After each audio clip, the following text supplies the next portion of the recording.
təhsil sahəsində də bizim çox müəyyən qədər böyük problemlərimiz var.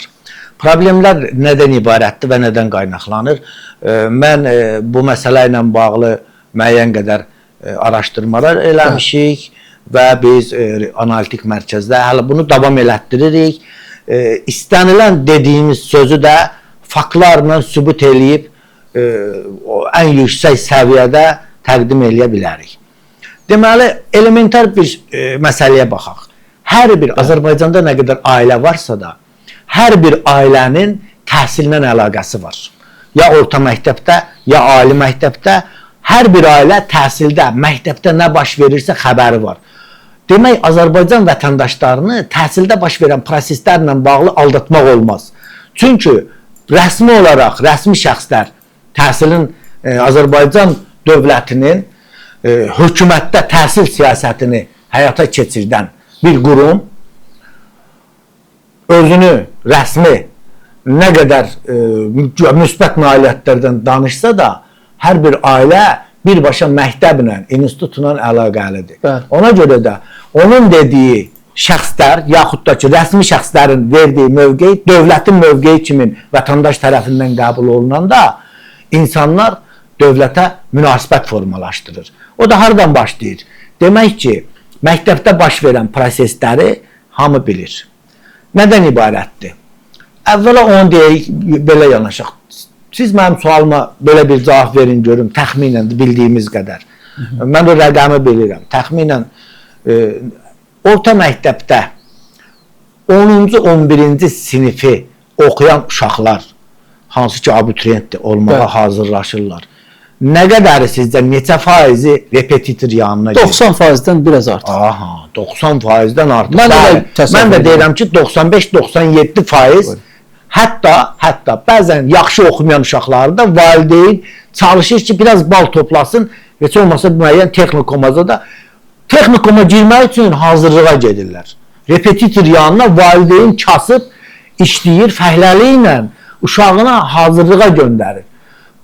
Deməli, gəlin belə bir sadə bir hesablamaya baxaq.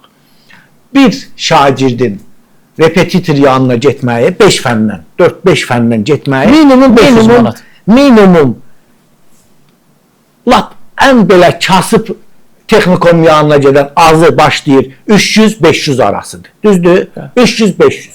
Bu isə il ərzində təxminən 3600-lə 6000 arasında bu 500-ə gedən 6000 eləyir. İllik. Deməli, söhbət nədir? Ali məktəblərin təhsil haqqı 6000 manat. Mən, bax, bunu insanlar ən bahalısı adam versə 6000 manat deyil də. Bəli, illik o qədər deyil. Ancaq siz təsəvvür eləyin ki, 10-cu sinifdə oxuyan, 11-ci sinifdə oxuyan uşağın valideyni illik məktəbin, hansı ki, bizim dövlətimiz təhsilə kifayət qədər büdcə ayırır. Və bu büdcə ilə böyük məktəblər tikirlər. Ancaq bu məktəbin keyfiyyəti yoxdur. Məktəblər timirlər, məktəblərin avadanlıqları da müasirləşdirilir, yeni texnik avadanlıqlar verilir, tədrisin səviyyəsinin yüksəldilməsi üçün lazım olan bütün addımlar atılır, amma yenə də şagird repetitor yanında. Deməli, Azərbaycan dövləti təhsilə ayırdığı vəsait, kifayət qədər böyük vəsait ayrılır, maddi texniki baza yaradılır, formal olaraq məktəb var. Ancaq keyfiyyət olaraq məktəb olmadığına görə şagirdlər valideyn əziyyət çəkir, aparır, əlavə vəsait verir, öz övladını başqa müəllimlərin yanına hazırlığa qoyur. Bir ailədə 2 şagird olsa, 3 uşaq olsa, təsəvvürə gətirin ki, bu ailə repetitora nə qədər vəsait verməlidir? 10.000, 15.000 hər ailəndə gücü çatmır. Əlbəttə ki, il ərzində bu qədər valideyn əziyyət çəkir. Yeməyindən, geyməyindən, gedir, işləyir, övladına təhsil vermək üçün. Göndərir başqa hazırlığa, repetitor yanına. İndi siz təsəvvür eləyin. Məktəbdən də ona maneçilik törədirlər. Məktəbdə də direktorlar deyir ki, yox, bu dərs pozulmamalıdır güya.